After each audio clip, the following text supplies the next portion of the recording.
உங்கள் favourite சீரியலின் full எபிசோடுகளை Sun டிவியில் ஒளிபரப்பான உடனே சன் நெக்ஸ்டில் பாருங்க. இந்திய பயனாளர்களுக்கு முற்றிலும் இலவசம்.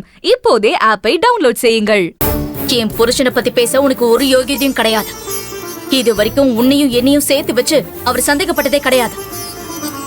என்ன அவரு அந்த அளவுக்கு நம்புறாரு, அந்த அளவுக்கு நேசிக்கிறாரு. அவர் ஆம்பளையா இல்ல நீ ஆம்பளையா? துளசி இரு, இன்னும் இருக்கு. அதுக்குள்ள ஏன் தேவையில்லாம கத்துற? எங்க வீட்டு பொண்ணு இதோ நிக்கிறாளே இந்த வள்ளி, நீ இவ்வளவு திருட்டுத்தனமா கல்யாணம் பண்ணிக்கிட்டு எங்க வீட்டுக்கே கூட்டிட்டு வந்த. அப்படி இருந்தும் உன்னை மன்னிச்சு நீங்க 2 பேரும் எங்க வீட்லயே வாழ்றதுக்கு இடம் கொடுத்து என் புருஷன் அழகு பார்த்தாரு. இதுக்கு முன்னாடி நம்ம பொண்டாட்டிய காதலிச்சவனாச்சே, அவனை எப்படி நம்ம வீட்டுக்குள்ள சேர்க்கறதுன்னு அவரு நினைச்சு பார்த்தாரா? ஆனா அப்படிப்பட்டவருக்கு துரோகம் பண்ண, என்னெல்லாம் சதி திட்டம் தீட்டி என்னை எப்படி எல்லாம் டார்ச்சர் பண்ண. நீ ஆம்பளையா இல்ல அவர் ஆம்பளையா? என்னது? நான் உன்னை டார்ச்சர் பண்ணனா? ஏன் டார்ச்சர் பண்ண?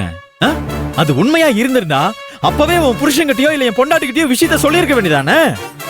நீதான் பெரிய பத்தினி தெய்வமாச்சே. ஆமாடா, நான் பத்தினி தெய்வம் தான். அதுக்காக தான் துணிச்சலா நான் இங்க வந்திருக்கேன். நம்ம காதலிச்சவ எப்பவுமே நல்லா இருக்கணும்னு நினைக்கிறவன் தான் உண்மையான ஆம்பளை. ஓடி.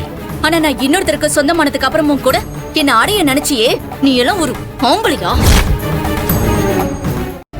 உனக்கெல்லாம் என் புருஷன் பக்கத்துல நிக்கிற தகுதியும் தராதரமும் இருக்கா? எத்தனை ஏணி போட்டு ஏறினாலும் உன்னால என் புருஷன் உயரத்தை தொடவே முடியாது. அவர் தான் உண்மையான ஆம்பளை. இன்னைக்கு நான் நல்லா இருக்கேன், சந்தோஷமா இருக்கேன்னா மனசாலையும் குணத்தாலையும் நல்லவரா இருக்கிற ஒரு ஆம்பளைய நான் கல்யாணம் பண்ணிருக்கேன். அவர்கிட்ட நான் உன்னை பத்தி சொன்னா நீ உயிரோடவே இருக்க மாட்டேன். ஒழுங்கு மரியாதையா நடந்துக்கோ, அவ்வளவுதான் சொல்லுவேன்.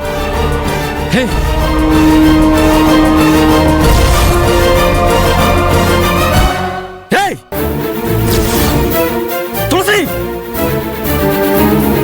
நில்றி. நில்லு. உன் மனசுல என்ன நினைச்சிட்டு இருக்க? நீ பாட்டுக்கு வருவ, என்ன ஆம்பளையான்னு கேட்டு கேவலப்படுத்திட்டு போவ. உன்னை நான் சும்மா விட்டுட்டு போகணுமா? என்னடா பண்ணுவ? பொம்பளை மாதிரி நடந்துக்க சொல்றல. என்னங்க இவளை விடாதீங்க.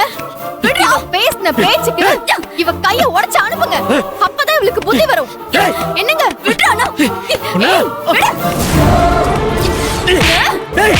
துளசி என்ன பண்ற? விடு பாடி. துளசி விடு. துளசி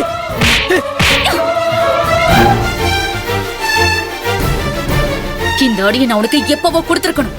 கொடுக்காம விட்டது ஏன் தப்புதான். இனிமே ஏதாவது பிரச்சனை பண்ண அவ்வளவுதான். ஜாக்கிரதை.